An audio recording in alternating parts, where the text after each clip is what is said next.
Hi brace த Lord. நாங்கள் இப்போ எங்கே இருக்கோம் அப்படின்னா சேரமரத்தூர்னு ஒரு கிராமத்தில் ஜவ்வாது மலையில் ஒரு சின்ன பிளேஸ்க்கு வந்திருக்கோம். இன்றைக்கி வந்து சண்டே அப்படின்னால அதுவும் ஃபஸ்ட்டு சண்டேனால திருவிருந்து எடுக்கணும்னு சொல்லிட்டு நாங்கள் இங்கே ஒரு சர்ச்சுக்கு நாங்கள் வந்திருக்கோம். பேக்கில் ஒரு தெரியுதா, அதுதான் சர்ச்சு. அந்த சர்ச்சுக்கு பக்கத்தில் வந்து ஒரு விவசாயம் நடந்துட்டு இருக்குது. அது நான் உங்களுக்கு காமிக்கிறேன். என்ன பயிர் வச்சுருக்காங்க அப்படின்னா பருத்தி வச்சுருக்காங்க. தெரியும்னு நினைக்கிறேன் உங்களுக்கு. ஃபுல்லாக பருத்தி தான், இங்கே இருக்கிற எல்லாமே ஃபுல்லாக பருத்தி தான்.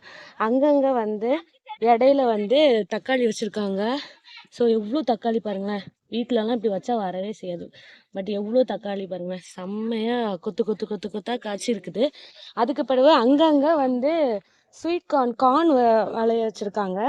பாருங்க, உங்களுக்கு தெரியும், ரொம்ப ஹைட்டாக கொஞ்சம் கொஞ்சம் ஹைட்டாக இருக்குல்ல, அது எல்லாமே வந்து கார்னு. ஸோ கார்ன் இப்போ தான் வளைஞ்சி வந்துட்டு இருக்குது. ஏன் நீங்கள் நிறைய கார்ன் வைக்கல அப்படின்னு சொல்லி கேட்டதுக்கு அவங்க சொன்னாங்க, நிறைய வச்சேன்னா பருத்தி வந்து கார்ன் வந்து எல்லா சத்துமே உறிஞ்சிருமா, ஸோ பருத்தி வந்து ஒழுங்காக விளையாதுன்னு சொல்லியிருக்காங்க. அங்கங்கே ஃபுல்லாக வந்து தக்காளி ஃபுல்லாக அந்த பழுத்துலாம் உள்ளே இருக்கு, உங்களுக்கு தெரியும்னு நினைக்கிறேன். ஃபுல் வெயில், செம வெயில். ஸோ இங்கே வந்து விவசாயம் வந்து இந்த வாட்டி வந்து இந்த கிளைமேட்டுக்கு வந்து அவங்க வந்து பருத்தி வந்து விளைவிச்சிருக்காங்க. ஸோ பார்க்கவே அழகாக இருக்குது பாருங்கள். ஸோ அந்த பேக் சைடில் வந்து ஃபுல் மலை, ஃபுல்லாக சுற்றி மலை தான், ஃபுல்லாக சுற்றி மலை.